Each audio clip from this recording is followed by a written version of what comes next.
Showtime. Welcome to the show. I'm Brent Holland, and welcome to Night Fright.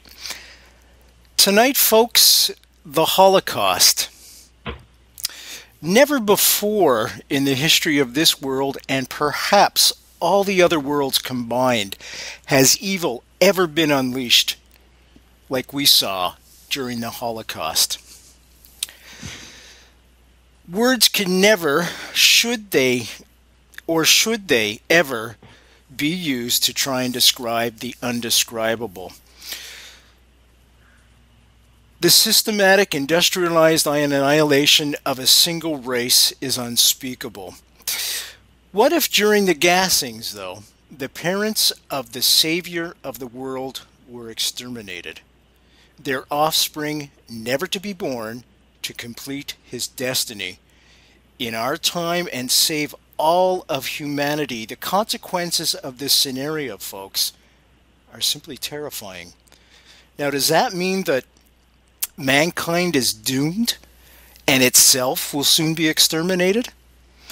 Whitley Strieber, our guest tonight, is the international author of books that you may recognize that have been turned into Hollywood blockbuster feature films. Among them, of course, The Day After Tomorrow, Dennis Quaid, The Wolfen, The Hunger, and of course the groundbreaking Communion. In the spring of 1998, Whitley was sound asleep in a hotel room in Toronto. While on a book tour, at 2:30 a.m., he was awakened by a knock at the door. Before he knew what was happening, a well-dressed visitor, and I quote, unquote, visitor, entered his room and presented a message and prophecy to him as a message of love and a message of warning. In the message, he relates the above scenario about the savior of the world and the Holocaust. Folks, this is a show you're going to want to stay tuned to. Don't go away. This is going to be one explosive roller coaster ride tonight. Strap in and hang on. Here we go.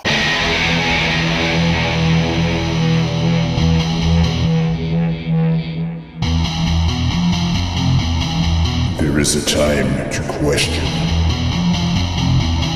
There is a time for answers. There is a time to challenge. There is a time to speculate. There is a time for change. There is a time for truth. The time is now.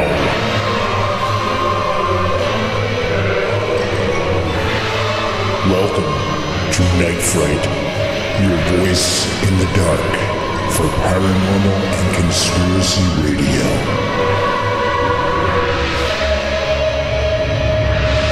And now your host, Brent Holland.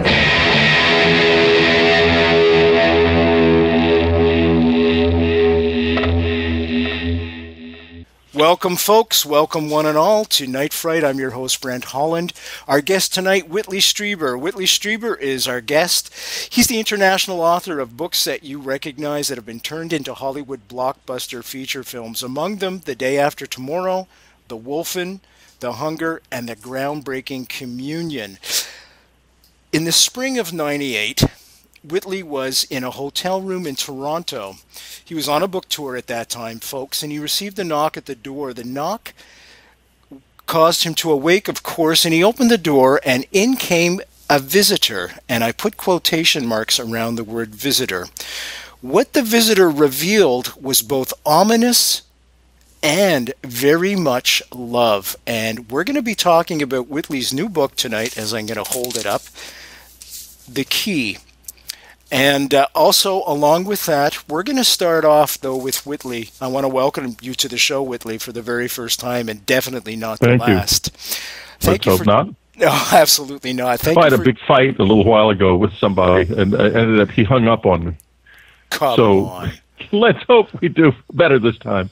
Oh, no. I'm actually a fairly genial guy on odd Thursdays. This is an odd Thursday, actually. So Whitley, we should do fun. Absolutely. And Whitley, you know, a lot of folks don't know your story. We're exposing you to a brand new audience here in Canada. I was wondering if we could start off and go back even further than 1998 and start off perhaps in 1985 and what took place at that time? Sure. Thank you, sir. Well, yeah, first of all, I have lived an incredibly strange life, and why it is that way, because I don't know, because I am the last person to want a strange life. I wanted a nice, quiet life as a novelist. I'm not interested in going out. I'm certainly not interested in waking up in the middle of the night like I did in December the 26th, 1985, in what appeared to be a room full of huge insects. And I was not prepared in any way for this. I hadn't thought about things like aliens since I was a child. And, you know, it just wasn't anything in my mind, or if you'd asked me about it, I probably just would have laughed it off at most.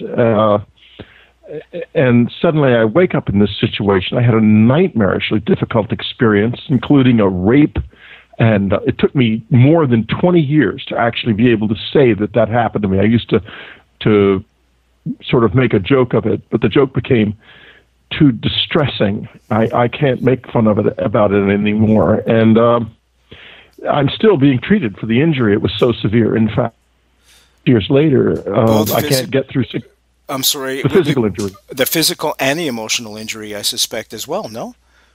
I haven't had much success with the emotional injury. I still wake up at between 3 and 4 in the morning almost every night with an anxiety attack. After all these years, despite many different attempts at post-traumatic stress therapy, it hasn't been very successful, sadly enough. In any case, let's go back to then. Here it is. This happens. I wake up the next morning, and I think to myself, what in the world do you remember? What is this? Is a nightmare? What happened? And I said to my wife, did anything unusual happen during the night? And she said, no, it was quiet. And over the course of the day, I mean, I was quite injured. I just didn't realize it. The injuries, the pain from the injuries began to become pretty severe. And then I tried to bull it out, of course, for about a day. And finally, it was obvious I needed to go to the doctor. And I went to the doctor, and he examined me, and he listened to the story. I told him what had happened, and he said, well, it sounds like you think you've been taken aboard a spaceship by little men. And I said, no, it does, doesn't it? He said, well, look, maybe psychiatric would be a good idea. I said, well, before we go there, I want to get an MRI scan of my brain, because what if it's a brain tumor? And then I said, frankly, I was rather circumspect. I was much, much more circumspect in those days than I am now. I got to the point of the visit, and I said, I hurt down below a lot, and you're going to have to look at that. And so he did, and he said, Whitley, you've been raped. And I was flabbergasted. You're listening to Night Fright, your voice in the dark for paranormal and conspiracy radio. The time is now. And now your host, Brent Holland. What did you see that night, December 26th, 1985? What I chiefly remember are two things.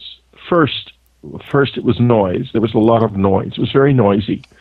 Second, I saw a little door with a little round window in it. I saw big bug-like faces peering at me. I saw little blue creatures in blue uniforms that looked like flies, big flies wearing blue uniforms.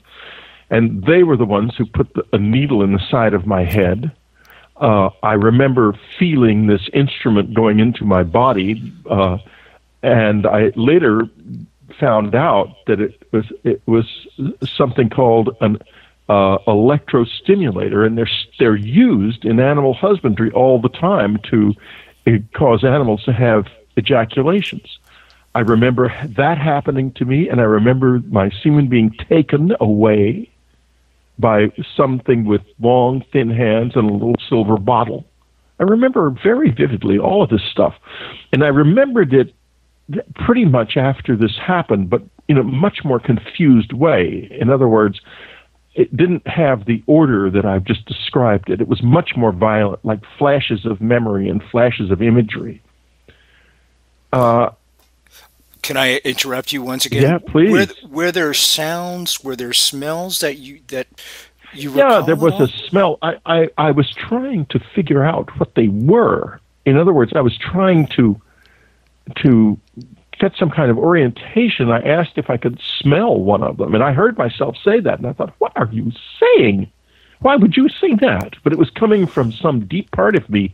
I wanted to know where I was in terms of reality, because it didn't seem like I was in this one anymore at all. And I was trying to figure out, I guess, in some unconscious level, whether or not it was a dream. And the thing held up its gloved hand, which smelled sort of like cinnamon. It was mild. It wasn't strong. The place felt dirty. It didn't feel clean. There was not a scientific feeling to it. At first, I felt like I was in a tent. I didn't feel like I was in any kind of a flying saucer or anything like that. There were no fancy instruments. It was just a big-ish room. I mean, it was actually a little confined. Did you feel pain at all when you were struck with the needle? No, I don't recall feeling that much pain. Apparently, I was screaming a great deal because they had a voice that kept saying, "What can we do to help you stop screaming?" in this real calm tone. One of the things would have been not to talk to me with a machine. Like that. A friend of ours saw this, by the way. It wasn't. I wasn't alone, as it turned out. He didn't tell me until a year later, so it's not in the books. He and his wife were going home from a party. This was between Christmas and New Year's, and they saw what they thought was a blimp down in a field near our houses. And he was a retired state policeman, so he stopped immediately. I mean, anyone would, because it's just any normal person, if they saw something like that, crashed. And he got out of his car and started walking into the field. And suddenly he heard screaming from inside the thing. And he started running toward it because he thought, people are in trouble in there. Suddenly lights came on all over it, and it started making a growling noise and coming toward him, whereupon his wife freaked out back in the car. And he got back in the car, and he said, "I was so scared I couldn't help myself, Whitley. I went home." And now, then a year passed, he reads my book, and he said, I'm ashamed to tell you that I was there, and I could have helped you, probably, possibly. I said to him, "You couldn't have helped me. You were very wise to go away from there in your car. We don't know what the hell was happening." You're listening to Night Fright, your voice in the dark for paranormal and conspiracy radio. The time is now. And now your host, Brent Holland. Let me just tell folks who were speaking with Whitley, and then I want to talk about that relationship that you had. Folks, of course, we're speaking with the well-known author, international best-selling author, Whitley Strieber. You know his work. If you go to the movies, folks, you've seen books that he has written turned into those movies. The Coming Global Superstorm has been turned in just recently. I think it was 2006, 2007, into the movie The Day After. I have it here, right here, actually, The Day After Tomorrow. Starring Randy Quaid. I just watched it the other night again. He's got also great books out. One of them is Critical Mass, which I have right here as I hold up. All this information, folks, can be got at the www.nightfrightshow.com website, www.nightfrightshow.com. The reason why I mention that is because I've created the website as a focal point, of course, so you can just click right through and get all our guest books. As always, folks, just click on the book cover for today's guest. That'll take you right to a place where you can order the book from the comfort of your own home. There's a wealth of material there. As you know, we've just finished a series on the JFK assassination where we had Dr. Robert McClellan come on. Dr. Robert McClellan, first-person witness, actually worked on JFK. The main consultant for Oliver Stone's JFK movie, Robert Groden, was here, as well as Lamar Waldron, whose book has just been optioned and bought by Leonardo DiCaprio, and that'll be turned into a feature film. All I'm trying to say, folks, is all those shows are there for you free to download. Put them on your iPods if you're traveling across the Trans-Canada. Put them on your iPods if you're on your way to school. No problem at all. Everything there is free for you to listen to and download. Whitley Strieber, of course, like he said, he's had a very strange life, but there's a reason, I think, that he was chosen for this. And we're going to talk a little bit about that relationship, Whitley, now that you had for those 11 years. Can we talk about that? Well, yeah, to some extent. It's terribly complex, and I've finished it took me a long time, first of all, I wrote a couple of books about it, one called Transformation, one called Breakthrough. And I quit writing about it because, there's been so much hostility. Media people are, fortunately not you, but are very threatened more than average people about this. There's something about it that challenges the ego, and intellectuals are very threatened by it because it's saying that there's somebody ahead of them in the food chain. And yeah, whoever or whatever they are, they're way ahead of us in the food chain. There's no question about that at all. Anyway, the relationship was at first incredibly challenging. The first big thing that happened was they showed up at the house one night. And I first was aware of the fact that something was wrong, or odd, I should say, because the two cats, our cats, were with me. And my wife and son were both asleep, and suddenly the cat's fur puffed up like, cats do when they're upset. Not just their tails, the whole cat puffed up. And both of them did, and I've never seen them do that before. And then they began moving slowly along the back of the couch, yowling. And at the same time, there came these knocks on the top of the house, 9 times, 3 groups of 3, spaced with absolute perfection. And I felt like I ought to get up and go outside, but I was scared silly. I couldn't move. I was so scared. Did you have a couple seconds later? I was going to ask you if you had a precognition of what was outside that door. Did you know instinctively? I don't know. If being scared to death was a precognition, then yes. But I was just scared. It was real, and it was really strange. Even the way the knocks sounded were unlike anything I'd ever heard before because of the spacing, the perfection. If I had had them recorded, I'll bet you, if you took there was a magnetic tape in those days. If you had taken a microscope to magnetic tape, you would have found it literally atom by atom. The sounds were that perfect. They were very, very strange. And then it ended with 2 taps, like tap, tap, like goodbye. And it was over. And I didn't go outside. And I just kicked myself. Why not? Why didn't you do it? What was the matter with you, you stupid fraidy cat, you idiot, coward? I was just furious at myself. And then in the woods from time to time, they would show up, but they were like little birds. I mean, they were so fleeting. They were bigger than that. I mean, you'd see these big eyes. They'd be there for 3 seconds, and then just when you tried to react, they would gone like that. It was like bugs, big bugs. I mean, they were just so hesitant, they were like wild creatures, really. One woman who encountered them at the cabin, one of them came in we used to have groups of people there, and the visitors would show up, and there was a real party there by the time another year or 2 had passed. Not necessarily a party that was fun all the time either, though. In any case, when one of them showed up in her room, she was in bed. She wasn't asleep, of course. I mean, none of us would sleep on those weekends because you're not going to exactly fall asleep when you expect something like that to happen. So she said, it seemed so much like an animal, Whitley. It was just incredible. I said, I know. It feels like an animal when they're with you. It doesn't feel like a human being because there's no cultural contact at all. They're really different. There's just no cultural contact. Anyway, the next thing that happened, and this big thing that happened in this relationship, was just anything more unsettling than the first, and that was, by this time I was having a lot of sort of mental contact, and a whole scenario had come into my head where I would go down into the woods, at a signal and sit on a little bench that was in the woods, and one of them would come and we would talk.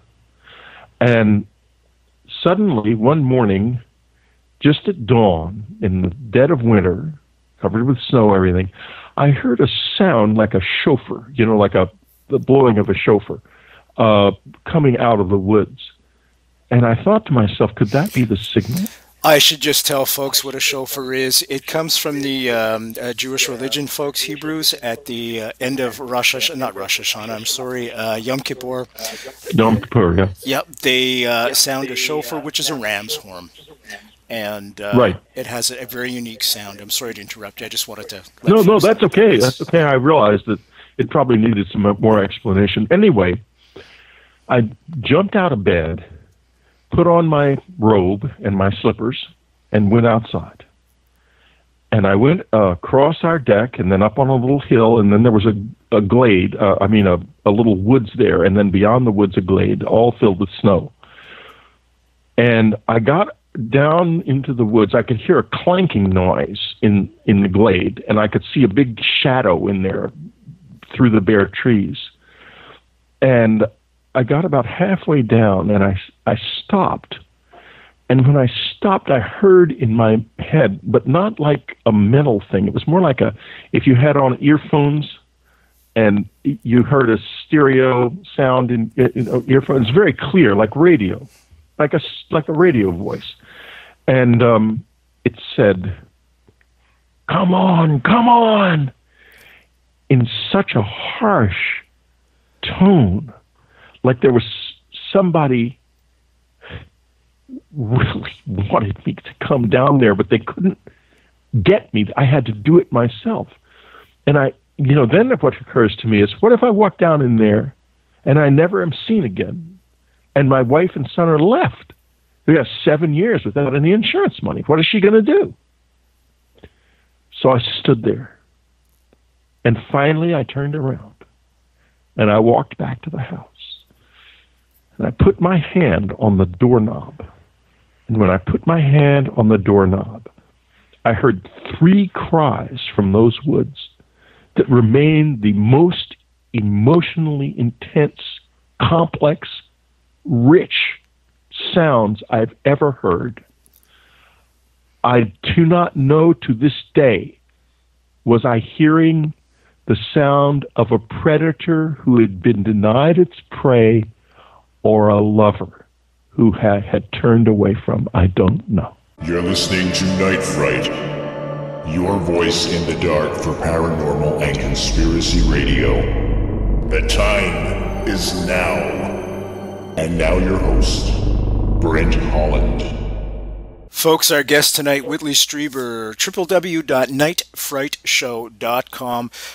You're looking at his book right now, which will be placed right here, by the way, Whitley, as I point this to dead air, but once it's edited, your books will be up, and no problem at all. But I'm going to hold it up anyways, folks. It's called The Key. We're going to be talking about The Key when we come back from this tiny, tiny break here, where I'm just going to tell you where to go, www.nightfrightshow.com. Click on that book cover. That'll take you right to a place where you can pick this book up. Whitley has all kinds of other great stuff out there too, as well as the coming global superstorm. I have another one of his books here called Critical Mass. That is a ride and a half, folks. Go pick that book up and prepare to spend all night reading it as well. You won't put it down, guaranteed. He's one of the premier writers in all the world, folks. His books have been made into blockbusters. The coming global superstorm, of course, was made into, as I reach for the movie right here, The Day After Tomorrow. He's had other books turned into global blockbusters as well. The Wolfen, The Hunger, and of course Communion, which we're relating a little bit of that story now. Now, folks, I am being purposely quiet tonight because we have a lot of information to get in tonight, and I want to introduce you to Whitley properly, and that means recalling a lot of the stuff that goes back in the history and give you a foundation of the specialness of our guest tonight. Perhaps now, Whitley, let's jump to the key, shall we? Sure. This is a fascinating, fascinating story. And the reason why I spent so much time on the communion things is because, as you say, it culminated. I'm still here, don't worry, even though Skype keeps jotting in and out. It culminated in the spring of 1998 in Toronto, of all places. Right. Can we speak a little bit about that? Sure. Thank you, sir. What happened was this. I had been on an author tour, and Toronto was my last stop. I love Toronto, by the way. It's really a great place. In fact, Toronto and Vancouver would be two top choices if we ever moved to Canada.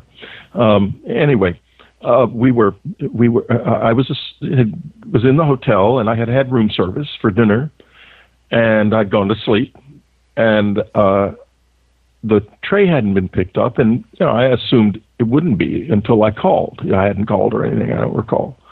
And it wasn't terribly important to me. I had forgotten about it, and there came a knock at the door, and I thought, oh my goodness, it must be the room service waiter, because it's the middle of the night in a big hotel. No one could possibly find me, right? Not even the publicist would know where I was. I checked with the hotel the next morning, and their policy is not to disturb, or was then not to disturb guests after midnight, even with phone calls, and unless it's an emergency. And the man said to me, the desk clerk said to me, we certainly wouldn't have sent anyone upstairs without calling you first. So, whoever this guy was, he knew where I was and knew how to get there without. Now, admittedly, it would have been quite easy to just walk. If you knew where my room was, it would have been nothing. There was no security on the elevators or anything. No one would have stopped you. So he knew where I was before he even came in. He didn't have to ask, obviously. Now, I thought he was a room service waiter. And he walked in, and he instead of going toward the tray, which was on the little desk there, or the table, he walked past me, in front of me, and went toward the other side of the room where the window was, and started talking. And I thought, oh, dear God, how has this happened? There's a rule of thumb in the writing world, or in any celebrity or semi-celebrity world, like this is the sort of shadow celebrity world of writers. You don't want anyone to engage you in any way after midnight. It's always bad news. And so here I've got bad news in the room, not good. And I'm in my pajamas. He's fully dressed. He didn't look dangerous, I have to say that. He looked about 75, maybe, white hair, a rather slight man. I felt like I could take him physically. I mean, I didn't certainly feel threatened by him physically. But the first thing he said was about the Holocaust, and we just started talking, you understand. In other words, I didn't engage him initially at all, except to tell him to get out.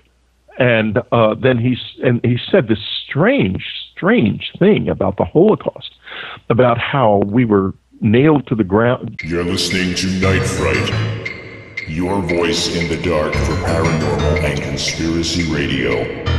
The time is now. And now your host, Brent Holland. Folks, we're speaking with Whitley Strieber, by the way. We're talking about his book, The Key, www.nightfrightshow.com. Click on the book cover. We'll take you right to a place where you can pick it up from the comfort of your own home. Now, Whitley, something that was very ominous to me is when you were asking who he was, should I call you Christ, I think was the title you wanted to give. I tried everything. I tried God, Christ, a machine. I tried everything I could think of. And his response sent chills up and down my my spine. He said, "Why not Legion?" And as we all know from the Gospels, I remember that vivid. I remember that, and I thought, "Oh no, what have I done to myself?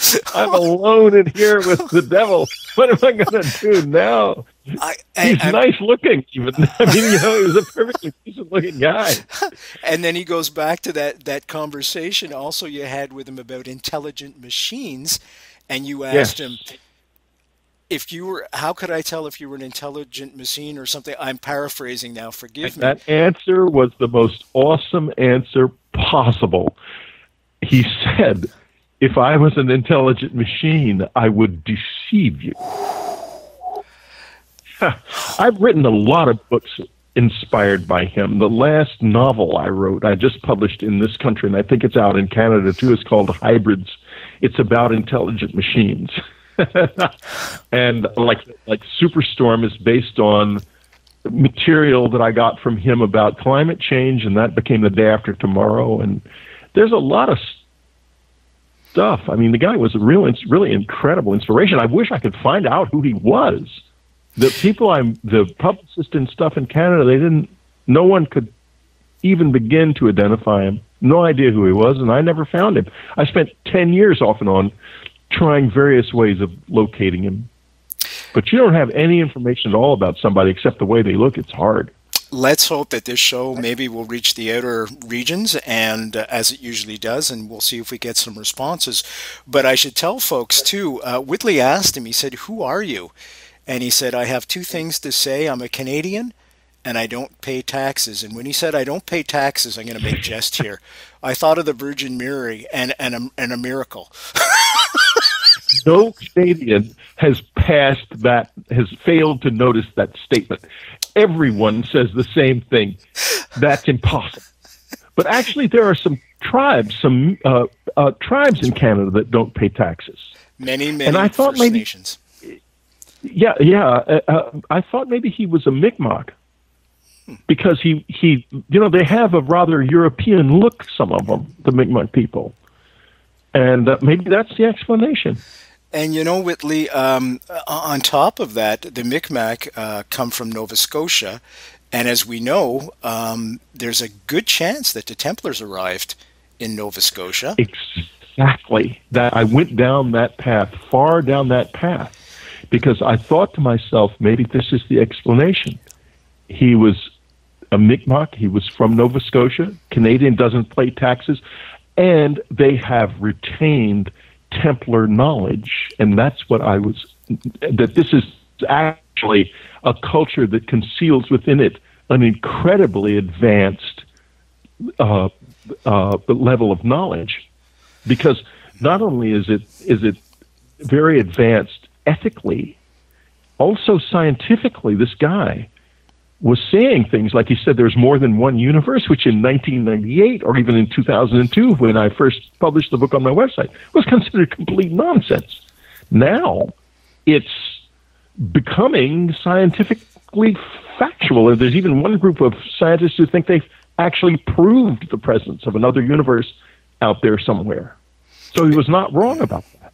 Yeah, he talked in prophecies as well, and one of them you alluded to was using gases as well, integrated with computer technology as memory. When the guy said that, I thought, he's a nincompoop. This is so stupid. And I was so sorely tempted when I was finally doing this transcription of this thing. I thought to myself, why should I put that in? It's going to discredit the whole book. But I put it in because I felt like I had an ethical responsibility. I remember him saying that very vividly. So therefore, it has to be there. And darn if there isn't been a paper published. And this is one of the reasons I actually decided to publish the book finally. There's been a paper published that I mentioned in the introduction to the new introduction to the key in the Tarcher edition, showing that a type of gas can be used as super dense computer memory. Just recently published. He said that in 1998. You're listening to Nght Fright, your voice in the dark for paranormal and conspiracy radio. The time is now. And now your host, Brent Holland. Folks, if you're just joining us, we're speaking with Whitley Strieber. Whitley Strieber, of course, the internationally well-known author, best-selling author. Books of his have been made into Hollywood blockbusters that you've seen, guaranteed. One of them I'm going to hold up right now. The coming global superstorm that he wrote with a fellow by the name of Art Bell, and I'm going to speak to him after about Art Bell, was made into the Hollywood feature film The Day After Tomorrow, starring Dennis Quaid. You've seen The Wolfen, I'm sure by now, Communion, The Hunger. The list is endless, folks. www.nightfrightshow.com. Click on the book cover for tonight's guest, as I hold it up, and you'll be seeing it right here. That'll take you to a place where you can order the book and all of Whitley's things from the comfort of your own home. And he's got 20 books out, and just an amazing thing. And I also want to plug Dreamland as well. Whitley, could you tell the folks a little bit about Dreamland and how they could become a subscriber? Sure. Thanks. Yeah, well, Dreamland appears weekly on my website, unknowncountry.com, and it's free. You can listen on your computer or iPhone or however you happen to listen. And if you want to support the site, you can become a subscriber. So that's pretty much how that Dreamland's been going for 10 years, and it's a very successful program. It's a lovely show, and I'm sure you'll enjoy it. UnknownCountry.com, folks, and of course I'll put that link on the www.nightfrightshow website as well. Where we left off, and folks, I'm going to be editing this because we just had a 10-minute lapse where for some reason the internet went down and we lost contact with each other. So I'm just going to pick it up where we left off. Now, when I was reading the key, Whitley, you had alluded to the fact that this person could be a time traveler. And when I saw that, before I read further, I thought right away, my God, I think this could be Whitley coming back in time to visit himself.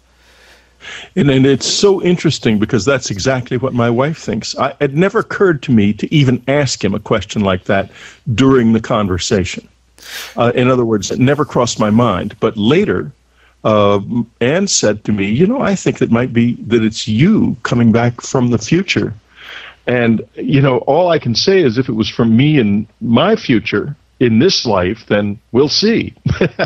If not, then who knows? I just don't know the answer to it. Certainly he knew a lot of things that have happened scientifically that have unfolded up until about now. There's nothing in the book that is past where we are now, except the material about the scientific basis for the soul. And let's go there right now, shall we? That Whitley? material, okay, sure. Well, it's not something that I identify very strongly with because I've been a person who's gone through their life. I'm not really much of a believer, and ideas like the soul, I'm not so sure they've helped us all that much in the time because we've had so much trouble with these various religions and stuff that we've got. And so I wasn't too open to that. But, he was very interested in it, and he talked about the soul being something, and this did strike me strongly as being very interesting, conscious energy. He described it, he said that there is a whole world of conscious energy out there. And conscious energy, that made sense to me. I could understand what that might be. And the reason I could is an electron is incredibly small. And you could create a... In fact, we know that you can send lots of information on electrons because we do it now. We're doing it right now, in fact. It's how we communicate over distance. We use electrons and photons, but primarily electrons. And so if somehow or another energy has a level of coherence that we have not yet detected, that makes sense to me. And it would suggest that there is another step that science maybe is about to take. You're listening to Night Fright, your voice in the dark for paranormal and conspiracy radio. The time is now. And now your host, Brent Holland. I had Robert Lomas on the show. Robert Lomas, folks, you'll find him in the archives, www.nightfrightshow.com. Was talking about Freemasonry, and he is a physician. Isn't that funny? He's a physics, doctoral of physics, and I can't think of the word, forgive me, my mind blanked. And he was saying through meditation, he connects in an esoteric way with the greater universe. And when I read that your visitor had said much the same thing, and I know you meditate. Do you feel? Yes, I do. Do you feel when you meditate you connect also with the greater universe? Well, not while I meditate, but if I meditate, these things begin to happen. If I meditate 3 or 4 nights in a row, then you can expect there to be movement and sounds in the house and stuff, it becomes very kind of haunted. And if I keep meditating more and more I meditate, the more focused it becomes, until back in those days I was meditating an hour and a half a night, and I had been for years. And I think that the whole thing would never have happened if it hadn't been for meditation. I think meditation was causing me to break through into some other form of reality. What is your impression after the journey that you have been on? And they are profound, without question. What's your interpretation, your description of life after death? Obviously, we leave this physical body behind, but what happens afterwards, Whitley? Well, I'm in a position of not really being very willing to believe in that, but having it sort of thrust into my face, because one of the visitors, and quote, I dealt with toward the end in 1993, 94, and 95, back in there, turned out to, I'm pretty sure, to have been a human being from between lives who was actually able to manifest physically. It was an absolutely extraordinary, magical experience, and it went on for months. He used to come banging down on the roof of the room I meditated in with a great crash. I mean, it was not, the first time he came, there was no crash, there was no noise, there was just very obviously somebody in the room. It was just right in front of me, and I finally said aloud, look, I can't handle this. I'm going to have to be able to see you if we can going to meditate together. And I didn't see anything, so I left the room. In the middle of the night, I was awakened by being pushed on the shoulder, which is the way the visitors used to wake us up. And there was this man. He was small. He was not like we are in terms of size, certainly not a normal person. He was much too small, like we would see on the street or the Master of the Key or anybody like that. And he was beside the bed for a moment. Then he was sitting on the foot of the bed, leaning up against the bed frame and very, very, very still. And I crawled down and I looked at him, and he was real. And I reached out and I took his hand, and his hand was as soft and small as the hand of a little child. I smelled his skin, the same thing, but this time I did it intentionally, because by that time I knew very well why I had done it in the first place. Now I'll tell you what he smelled like. He smelled like somebody to whom bathing was not even a consideration. I mean, it was powerful. This was a guy who was obviously not in the world of showers and bathtubs at all, wherever he was from. So I'm thinking to myself, it's a man from another world, and they don't even take baths. What is going to happen? So then he disappears before my eyes. And I think to myself, was it a dream? What is going on here?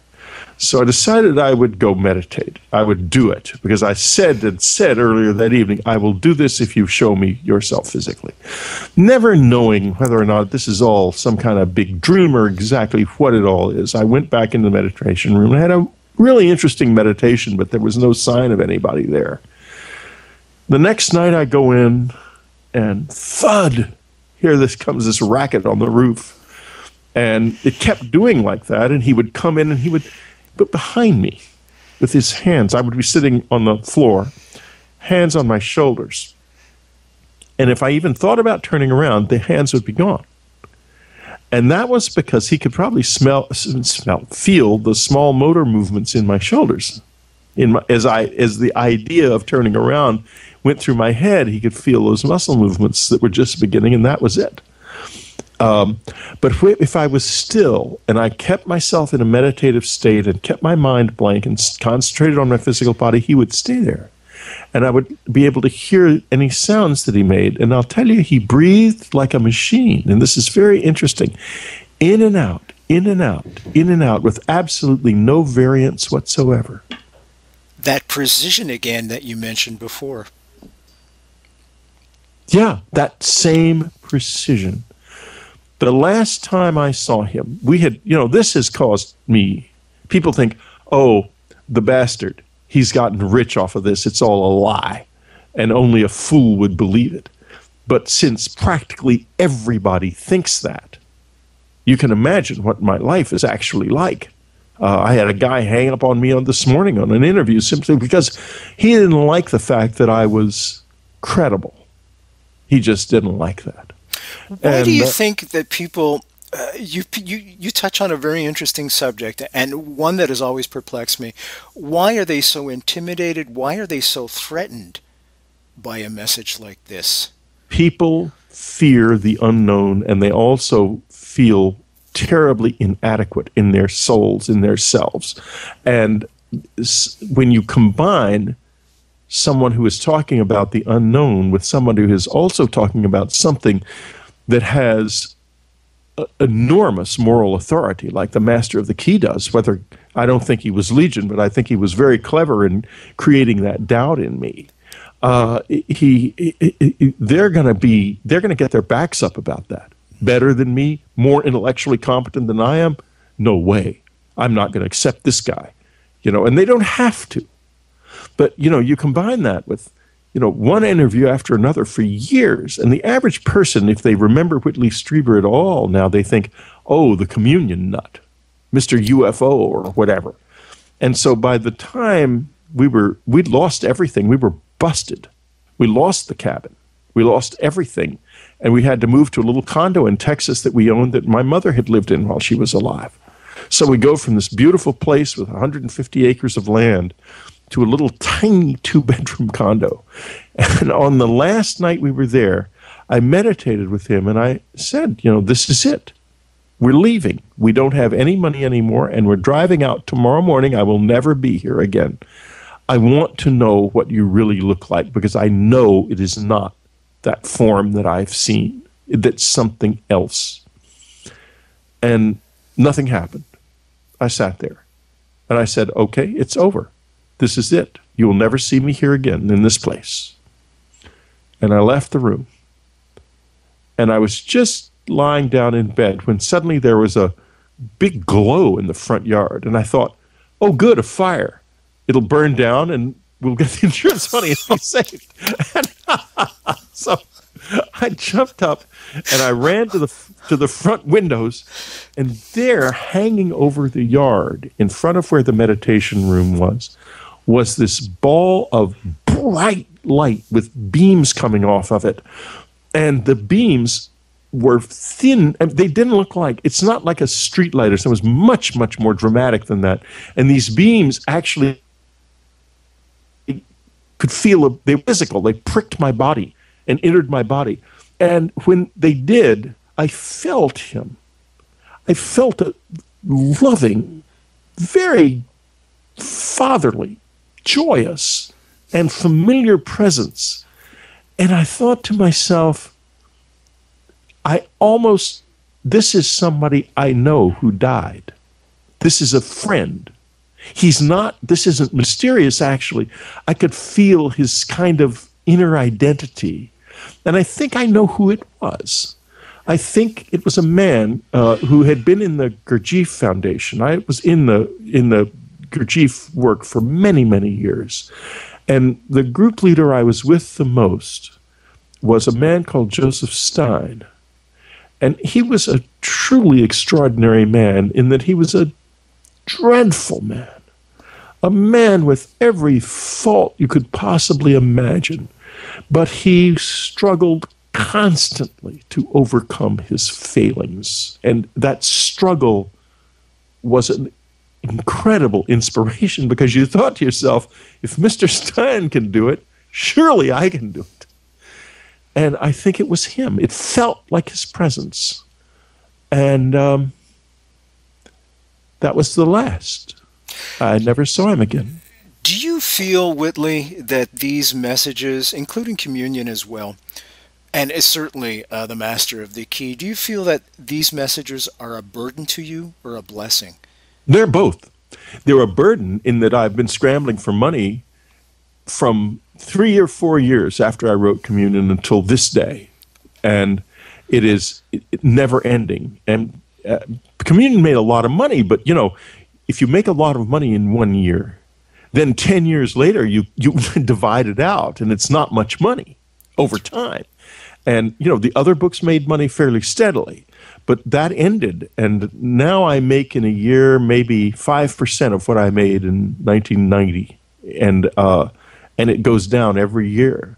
Because every year, you know, more people think to themselves, more people forget about me, more people who don't forget about me find some reason or hear something negative about me, and they tune me out. And what I've ended up with is what I think is probably one of the most beautiful and important and valuable messages the world has ever seen, and I'm kind of just disappearing. Do you feel the message is more important than the messenger? Messengers come and go, but messages are very important when they're this potent. This is a message that says the world is much bigger than we think. There is an out there, but we don't know what it is. And isn't that extraordinary? How exciting. It's wonderful. I've seen on your website pictures of ghosts and things. There was a time when I just laughed at that. I'm not laughing anymore. I think we live in the midst of an immensely rich, ancient, and glorious reality, most of which we are denying. And I think to myself, why live in the closet? We don't living in the closet. It's ridiculous. What a ridiculous place to choose in the whole big house. You know, it's like wearing sunglasses and taking them off, and you see all of the colors. Yeah, no, for sure. Yeah, and that's wonderful.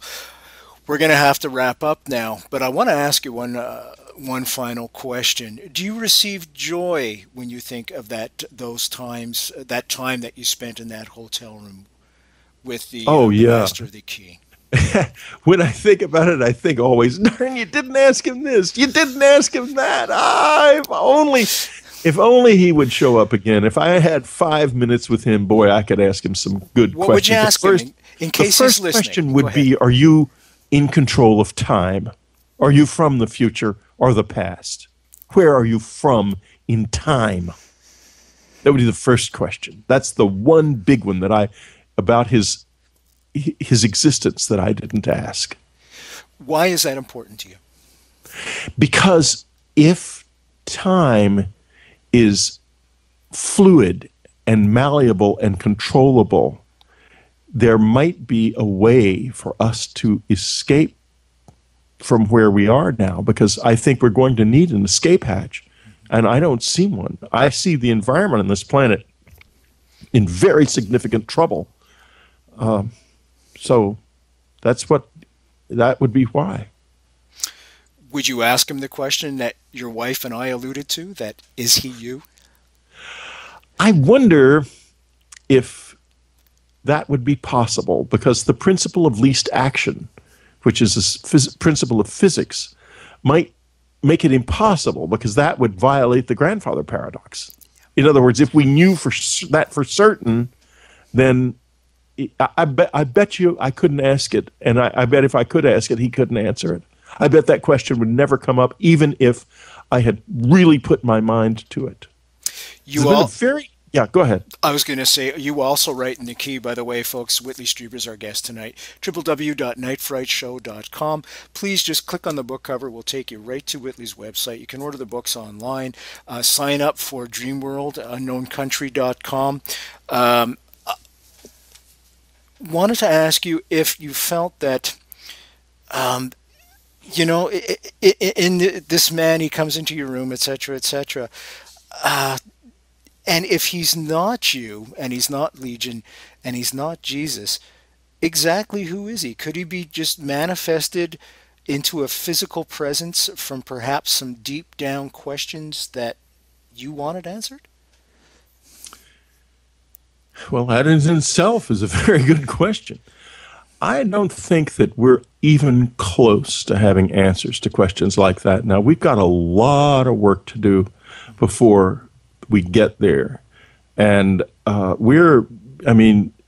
think of what in 1750, how would you ever have explained television or radio? And they seem so ordinary now. we couldn't have explained them. Right. Or earlier in the Middle Ages, they would have been taken, or in the Roman period, they would have been taken to be related in some way to the actions of deities, and completely inexplicable.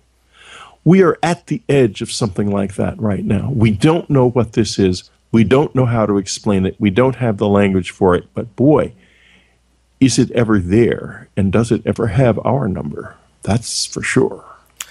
I would be amiss if I did not mention Art Bell. And folks, Art Bell, this show would not exist. Many other shows of this nature would not exist if it wasn't for the vision of a fellow by the name of Art Bell. 1993. As you know, I come from Montreal, originally grew up there, Sudbury for 3 years, and now in Kingston, Ontario. I started this show because I couldn't listen to Art Bell in Sudbury, Ontario, a remote northern city in northern Ontario. And, of course, the show's taken off, and I'm very grateful for that. But I want to give my due to a fellow by the name of Art Bell. And you wrote The Coming Global Superstorm with him. Could you speak a few minutes to Art? Sure. Art is a dear friend. We talked just a couple of weeks ago. He lives in the Philippines. He's fully and totally retired. He's got a little girl he's raising, and he's got a new wife, and he's gotten past his tragic loss of his former wife, Ramona. He's a dear guy and a dear friend, and I wish he would come back on the air. I don't bring it up because he's tired of having it brought up, and every so often I think to myself, maybe he will show back up on the air at some point. You never know about Art, but he did this. I mean, I remember when he was first just starting out, one way or another, he got in touch with me, and we did a show together, and God, it was such fun. He was good at this. And he was basically a DJ, who just kind of happened into this, and it got good ratings, and stations began buying it, and so he ran with it, and he just happens to run real well with this stuff.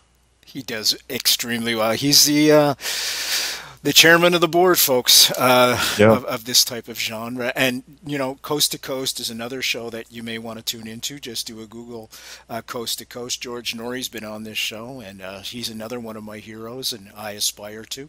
So there's some good programming out there. I know a lot of this programming can only be got on the radio in major urban areas in Canada, but you can listen online.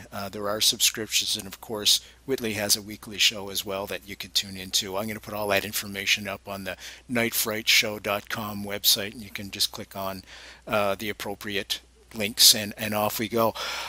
We got to wrap up. I want to thank you so much. We didn't even get to the coming global superstorm, and I wanted to talk about the environment next time, my friend.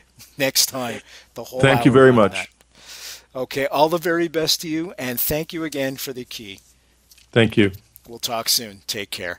I'm Brent Holland from Night Fright. See you next time.